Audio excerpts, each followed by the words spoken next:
Okay, folks, Module 6, Part 6. So let's talk a little bit about the social cognitive approach to personality. This is looking at how thoughts will shape personality. So behaviorism dominated psychology, right, in the first half of the 20th century. And they viewed personality as simply learned responses to patterns of reinforcement. So the reason someone is shy or outgoing or whatever is because they have been rewarded for being that way or punished for being a different way. But by the 50s, there was growing agreement that cognition, thinking, is important to understanding human behavior, including personality. So one view that emerged is called the social cognitive approach. And here's a couple of big ideas from this perspective. So first up is something called expectancy theory. So this kind of explains how personality is learned. So Julian Roeder says people's personalities are based on their locus of control. Locus means location. So it's where do you believe the control resides for your destiny, right? Do you have control over your destiny, or are you at the mercy of outside forces? So that's the difference between an internal and an external locus of control. People with an internal locus of control believe that life events are due to their own efforts for the most part and their own personal characteristics. People with an external locus believe that life events are largely a product of chance and fate.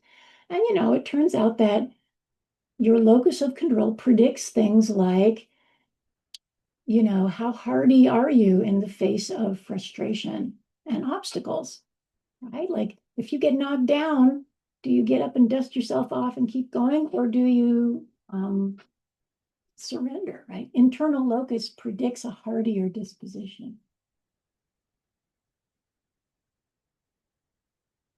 Then there are trait approaches. So most modern personality psychologists focus on a trait perspective to personality. So traits are tendencies to behave a certain way that are consistent across time and across situations, right? So if you have a tendency to be shy, right, then that means you tend to act in a certain way across scenarios and over time, right? It predicts your behaviors. That's a trait. So one of the earliest trait theories was Hans Eysenck. I just realized I didn't set my timer. Let's do that. So Eysenck said there's 3 dimensions to personality and 3 traits. There's introversion, extroversion, right? And this is biologically based, so you're born kind of with this. There's stable versus unstable emotionality, and there's high versus low constraint. This is sort of about impulse control, right? So he says there's 3 things you need to know about a person to get their personality. To what extent are they an introvert versus an extrovert? To what extent are they stable versus neurotic or high-strung and anxious? And to what extent are they able to manage negative emotion and control themselves versus being at the mercy of those things? Okay. So that's the 3-factor model. The current prevailing view is called the Big 5 theory or the 5-factor theory. A lot of personality psychologists embrace this model because there's lots of evidence for it. And it says human personality has 5 components, 5 traits that make up personality. So let's just quickly take a look at them. First up, extroversion, which is how talkative, energetic, assertive are you? Its opposite, of course, is introversion, right? So Eysenck had this one in his model too, introvert versus extrovert. Then neuroticism, which is kind of like Eysenck's stable, unstable. It's basically the same idea here. To what extent are you tightly wound, moody, worrywart? That would be neurotic, versus its opposite, where you're sort of calm and relaxed and kind of roll with the punches. That would be emotionally stable. Conscientiousness, this is how organized, planful, thoughtful are you? Like when you get, something, do you read all the instructions before you put the thing together? Do you take all your medicine, even though you start to feel better halfway through? Like, do you follow the rules, right? Are you organized and thorough? Agreeableness, how sympathetic, kind, and affectionate are you? And of course, the opposite would be someone who's disagreeable. And then openness to experience. How open are you to new things? How interested are you in new ideas, new experiences? How curious are you about the world around you, right? That would be somebody who's high in openness to experience. So 3 of those traits map with I-Syncs, and then they've just added a couple more. So there's a lot of evidence. These 5 factors emerge across cultures, across ages, through self-ratings, through ratings by other people, and people's scores predict their behaviors across situations and predict life outcomes. So that means it's a useful theory. Right? You can actually predict outcomes by knowing people's scores on these things. So if you want to take the test, just Google this, right? big5test.com or https big5-test.com. All right, so we got the trait approaches. We've got Ising's 3 traits. We've got the Big 5 theory and its 5 traits. Okay. Next up is how biology affects personality.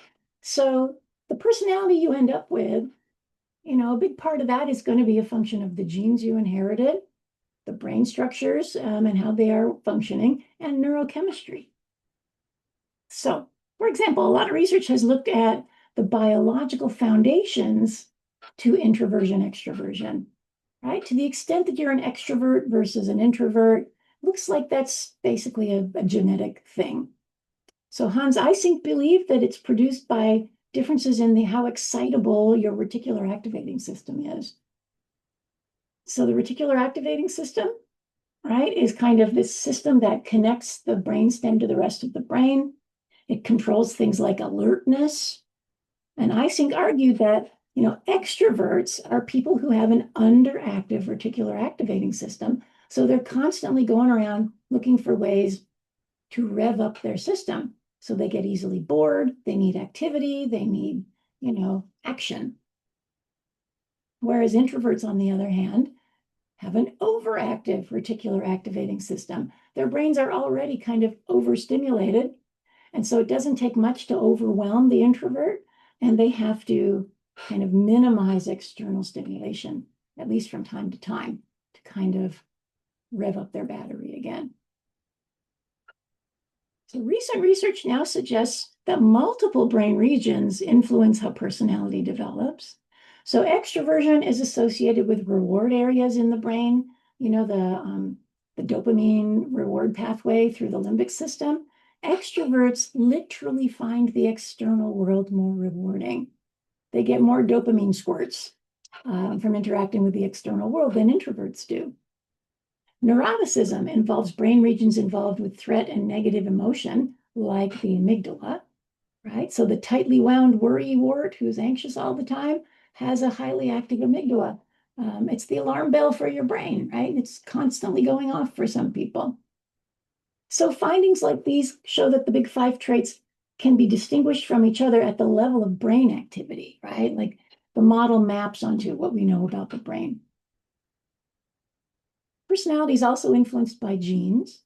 There's evidence that a lot of aspects of personality are down to genetic inheritance. So from twin studies, for example, we know that identical twins are more similar than fraternal twins on the Big 5 traits, which tells us that a big part of the story is genetic.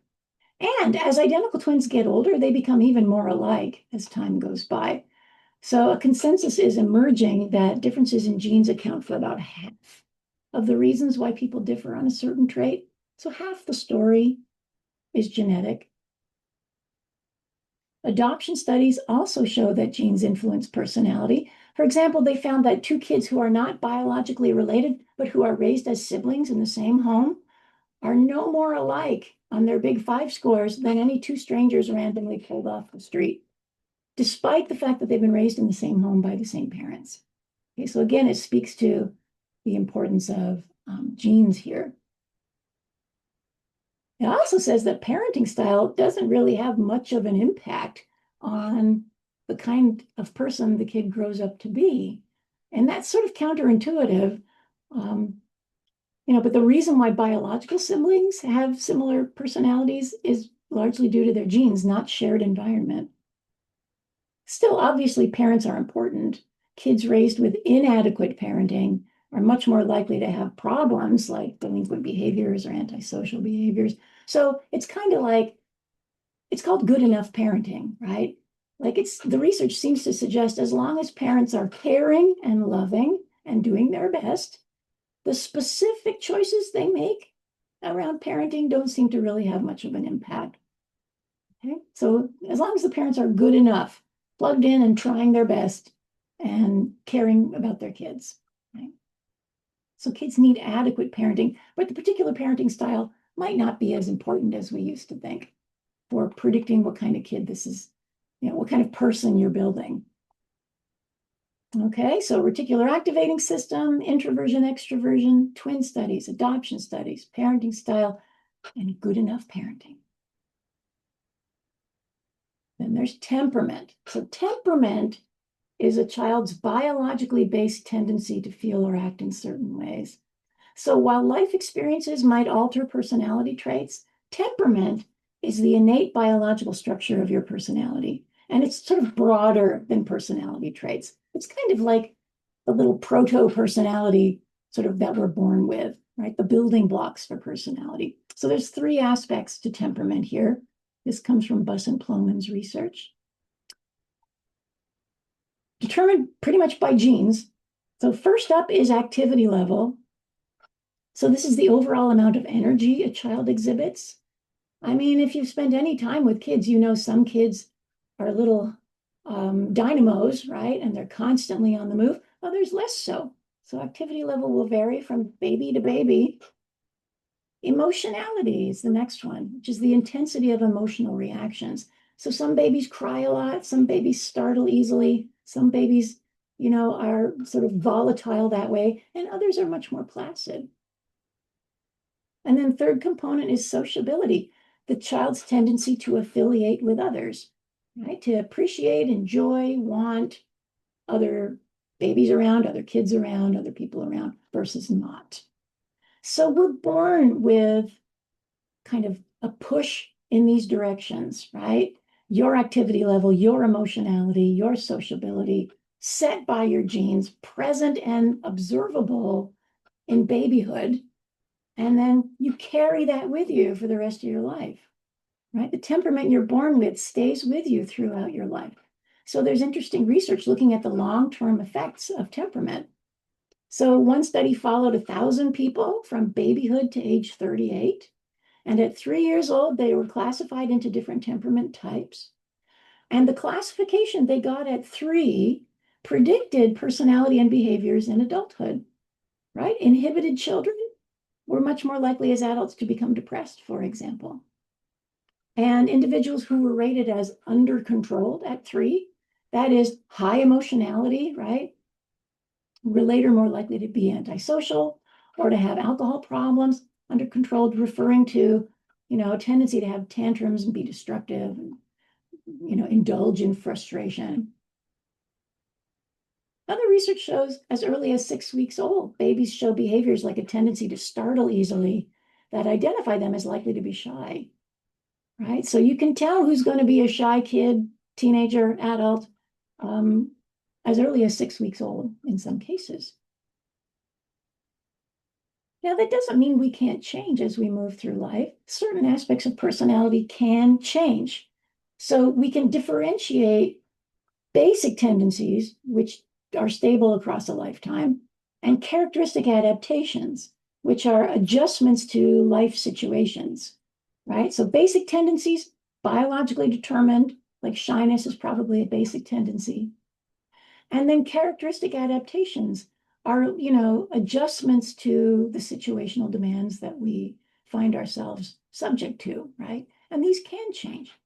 So the skills you develop, the habits you fall into, the roles you end up playing in life, these are all adaptations to your world, right? So you could be born with a basic tendency towards shyness, but let's say you become a professor and you're teaching and you're talking to people all day long, every day. You learn the skills that allow you to do that, right? So we can We can adapt to change that way. It's also true that there are consistent patterns of personality change over time for most people. So as we get older, it tends to be true that we gain in our ability to control our negative emotions. We become less neurotic, less worried. We become less extroverted, more agreeable, more conscientious, less open to new experiences as we age. All right, so last little knowledge box here. Temperament, activity level, emotionality, sociability being the three components. The under control baby, predicting problems down the road. And then the difference between basic tendencies, which are not going to change, and characteristic adaptations, which are the ways that we can take what we've got genetically and come up with strategies to manage what the situation demands, right? Like the shy person can learn how to be a professor. All right, folks. That's it. I'm going to stop the recording. Bye for now.